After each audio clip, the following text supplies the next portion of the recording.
दोस्तों नमस्कार। सीटेट दिसंबर 2024 का फॉर्म आ गया है। एक्चुअली सीटेट का जो एग्ज़ाम होता है वो साल में 2 बार होता है। ये एग्ज़ाम सीबीएसई के द्वारा करवाया जाता है और उन लोगों के लिए होता है जो लोग बीएड कर चुके हैं और सेंट्रल गवर्नमेंट में जॉब चाहते हैं। तो अगर बीएड कर चुके हैं या बीएड के फाइनल ईयर में है कोई भी बच्चा, वो इस एग्ज़ाम को दे सकता है ताकि वो एलिजिबल हो जाए टीचर बनने के लिए सेंट्रल गवर्नमेंट की जॉब में। कुछ जगहों पे स्टेट गवर्नमेंट भी सीटेट का यूज़ करती है लेकिन सारी गवर्नमेंट नहीं करती है। तो आइए इस फॉर्म के बारे में डिटेल में देखते हैं। इस फॉर्म का ऑनलाइन एप्लीकेशन 17/9/2024 से स्टार्ट होकर के 16/10/2024 तक चलेगा। इसका मतलब 1 महीने टाइम दिया जाएगा। फॉर्म जितनी जल्दी भर देंगे उतना आपके चॉइस का सेंटर मिल जाएगा। एग्ज़ाम की डेट है 1 दिसंबर 2024, यानी फॉर्म आपके लिए जो डेट है एग्ज़ाम की वो बिल्कुल क्लियर है। जो फॉर्म भरना है वो आपको setet.nic.in पे जाके भरना है। आपका ऑनलाइन एप्लीकेशन यहाँ से भरा जा सकता है।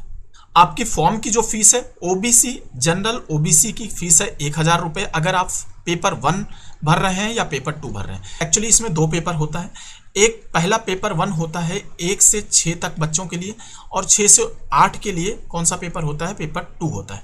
तो इस तरीके से जो लोग पेपर 1 केवल देना चाहते हैं उनके लिए जनरल और ओबीसी के लिए 1000 फीस है, और पेपर 1 और 2 दोनों देना चाहते हैं तो उनके लिए 1200 फीस है। इसी तरीके से SC ST differentially able person के लिए 500 रुपये फीस है एक पेपर के लिए या दोनों में से एक पेपर के लिए, और 600 दोनों पेपर देने के लिए। मैं आपको बोलूँगा आप दोनों टिक करिए, क्योंकि एक एग्ज़ाम के लिए क्यों जाएंगे, दोनों एक ही दिन में एग्ज़ाम हो जाएगा। आप सुबह और शाम की दोनों परीक्षाएं दे सकते हैं एक बार में। अब थोड़ा सा परीक्षा पैटर्न समझ लेते हैं। इसमें MCQ टाइप के क्वेश्चन आएंगे, यानी जो पेपर 1 होगा पेपर 2 होगा, दोनों में MCQ आएगा। इसका मतलब हुआ कि ऑप्शंस दिए रहेंगे, उसमें चूज करना रहेगा आपको अपना आंसर। पहला जो पेपर 1 होगा हम आपको बता चुके, क्लास 1 से लेकर के 5 तक के लिए है, और दूसरा पेपर जो होता है 6 से लेकर के 8 तक के लिए होता है। यानी अगर आपने पेपर 2 दिया है तो 6 से 8 का टीचर बनने के लिए आप एलिजिबल हैं। अगर आपने पेपर 1 दिया है तो 1 से 5 तक टीचर बनने के लिए एलिजिबल हैं, और अगर आपने दोनों दिया है तो 1 से लेकर के 8 तक कैसे भी टीचर बन सकते हैं। अब पेपर का जो पैटर्न होता है एग्जाम में जो क्वेश्चंस आते हैं वो देख लीजिए। पेपर 1 क्या क्या चीज़ रहता है, चाइल्ड डेवलपमेंट एंड पेडागॉगी, इसमें 30 क्वेश्चन रहते हैं 30 नंबर के, ठीक है। उसके बाद मैथमेटिक्स का कंपलसरी पेपर होता है, ये भी 30 क्वेश्चन रहते हैं 30 नंबर के। उसके बाद में एनवायरमेंटल स्टडीज़ का 30 क्वेश्चन रहता है और 30 नंबर के लिए। और लैंग्वेज में आप चाहें तो एक हिंदी ले सकते हैं, दूसरा इंग्लिश ले सकते हैं, या फिर संस्कृत ले सकते हैं। जो आपको ठीक लगे वो लैंग्वेज आप अपने हिसाब से सेलेक्ट कर सकते हैं। इन सब के 30 क्वेश्चन रहेंगे 30 नंबर के, और दूसरी लैंग्वेज के भी 30 क्वेश्चन रहेंगे 30 नंबर के। इस तरीके से 150 क्वेश्चन आपको मिलेगा, और कितने नंबर का रहेगा, 150 मार्क्स का। टाइम कितना दिया जाएगा आपको वो इम्पॉर्टेंट है। तो 2 घंटे 30 मिनट दिया जाएगा, यानी 150 मिनट भी आपको मिल रहे हैं। तो 150 मिनट में 150 क्वेश्चन करने रहेंगे 150 नंबर के, और इस तरीके से आपका पेपर 1 होगा। लैंग्वेज में आपके पास ये इतनी सारी लैंग्वेज है, जो आपको ठीक लगे या जो आपको जिसमें आप कंफर्टेबल हैं वो 2 लैंग्वेज आपको चूज कर लेना है।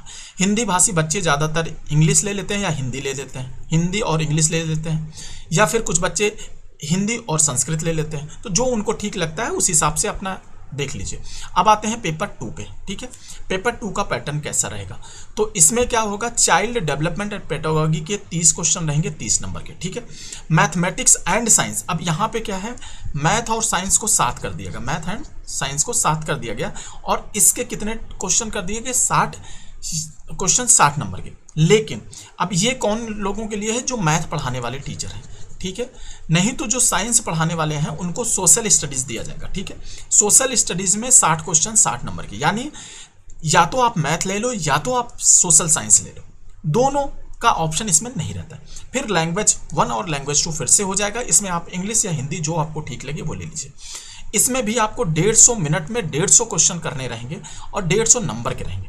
इस तरीके से आपका टोटल पैटर्न। तो अंतर कहाँ आ रहा है पेपर 1 और पेपर 2 में, चाइल्ड डेवलपमेंट एंड पेडागॉगी दोनों में है, दोनों लैंग्वेज दोनों में है।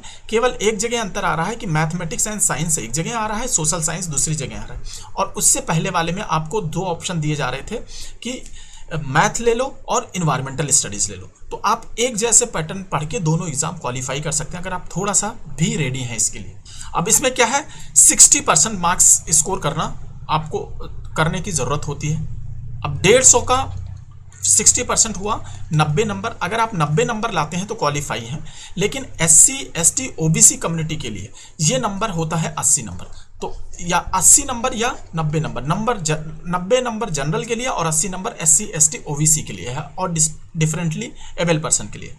अब CTET का यूज़ कहाँ कहाँ हो सकता है, तो देखो ये क्या है, KV यानी केंद्रीय विद्यालय, Navodaya Vidyalaya, central Tibetan school, इस तरीके से, और NCT दिल्ली में जो भी स्कूल हैं उनके लिए आप इसका यूज़ कर सकते हैं अप्लाई करने के लिए। इसकी वैलिडिटी है लाइफ टाइम, यानी एक बार आपने एग्ज़ाम क्वालिफाई कर लिया, पेपर 1 और पेपर 2 क्वालिफाई कर लिया, तो आप लाइफ टाइम के लिए इसका यूज़ कर सकते हैं। इसमें आप ये भी कर सकते हैं, पेपर 1 आपने एक बार क्वालिफाई किया है, दूसरी बार आप केवल पेपर 2 भर सकते हैं ताकि पेपर 2 भी क्वालिफाई हो जाए। तो ये आपके चॉइस पे है, टोटली आपके तरीके से है। सिलेबस आपके सामने है, एक बार आप सिलेबस को मैं नीचे स्क्रॉल कर रहा हूँ, आप अपने हिसाब से इसको जरूर देख लीजिएगा कि क्या क्या चीज़ें हैं, कितने नंबर का कौन सा पोर्शन आता है। ये प्रॉपर इन्होंने दे दिया है कि मतलब सिलेबस वाइज इन्होंने प्रॉपर दे दिया है। इस तरीके से आपका सारा सिलेबस है।